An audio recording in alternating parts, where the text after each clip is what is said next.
Gandang umaga po sa ating mga kababayang nakikinig, Luzon, Visayas at Mindanao. Ako po ay profesor sa De La Salle University at ngayon ay kinakatawan ng taong bayan ayon sa Magnanakaw at Abusado Network Alliance o Tama na bahagi ng mas malawak na network na kontra baha, kontra kurakot, September 21 sa Luneta. Yun ang ating panawagan. At ang babasahin ko po na maikling pahayag ay suportado ng mahigit sa 700 individual kasama sa iba't ibang organisasyon at sektor. Ang nais natin bigyan diin, syempre ang panawagang baha sa Luneta, aksyon na laban sa korupsyon. Tama na ang walang katapusang sistema ng korupsyon. Kagaya ng nabanggit kanina, 12 years ago, nagawa na natin na magpunta sa Luneta. May nangyari naman kahit papano, di ba? Ipinabasura ng Supreme Court ang pork barrel system. Pero niloko tayo ng mga nasa gobyerno, pinalitan lang nila ng pangalan. Ayan ngayon, sumambulat dahil sa baha. Ako po ay taga Bulacan, isa rin sa probinsya na pinaka-apektado ng baha.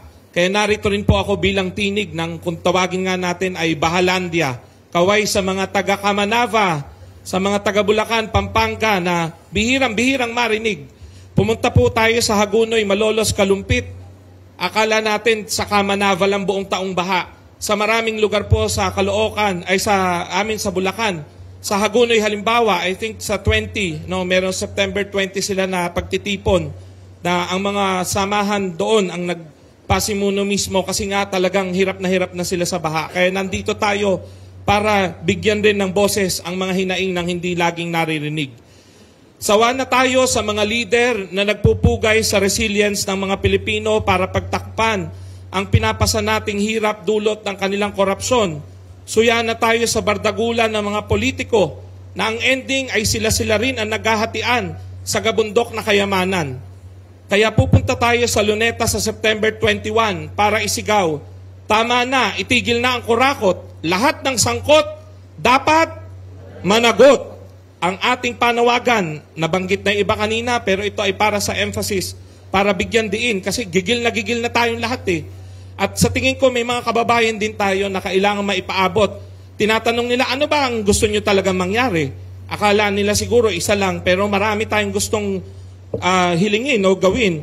Pero lilimitahan lang natin sa 7 ngayon, yung ating panawagan para mabilis. Una, alisin sa pwesto, panagutin at ikulong ang lahat ng sangkot sa maanumalyang flood control projects at iba pang pangungurakot mula kay Duterte hanggang kay Marcos. Kung mahabol pa yung mga nauna, mas maganda. Pangalawa, ibalik ang ninakaw na pera ng bayan. Bawiin ang mga luxury cars, mamahaling relo, signature bags at designer clothes ng mga korap na kontraktor, opisyal at politiko.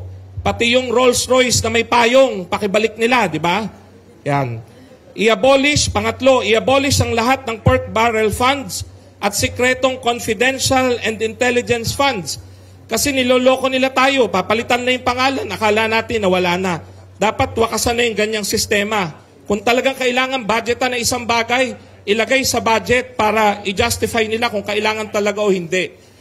Number 4, buksan ng Statement of Assets, Liabilities and Net Worth, SALN, ng lahat ng government officials at papirmahin ng bank secrecy waiver para masilip ang kanilang mga bank accounts at ari-arian. Hindi sila dapat covered ng bank secrecy law. Nakakagigil, di ba, na yung kanilang mga anak kung saan nagpupunta, nagbabakasyon, 1 buwan, 3 buwan sa mga bansa sa Europa. Samantalang tayo, bihira nating magawa yun o halos hindi natin magawa. Magtitipid tayo para magawa yun. Sila, parang Luneta lang o Binondo yung pinupuntahan weekly.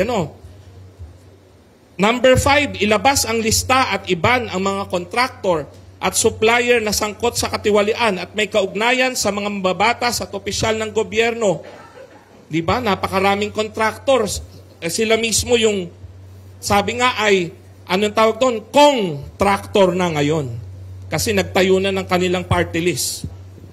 Ilagay sa internet ang lahat ng bidding documents at kontrata ng gobyerno, pati mga presyo ng materyales at serbisyo, para mabusisi at ma-audit ng taong bayan at kung kailangan kasuhan, makasuhan agad. Number 6, buwagin ng small group sa Kongreso at ibukas sa publiko ang buong records ng budget hearing at bicameral conference committee. I-live stream dapat. At hindi na kailangan yung may accreditation pa ang mga organisasyon para makalahok sa budget hearings. Number 7, wakasan ang paghahari ng mga political dynasty at corrupt na sistema ng gobyerno. Kasi sila-sila na lang lagi nagpapalitan, sabay-sabay tumatakbo, kasabwat din nila yung mga kontraktor. Dapat talaga ipagbawal na ang political dynasties.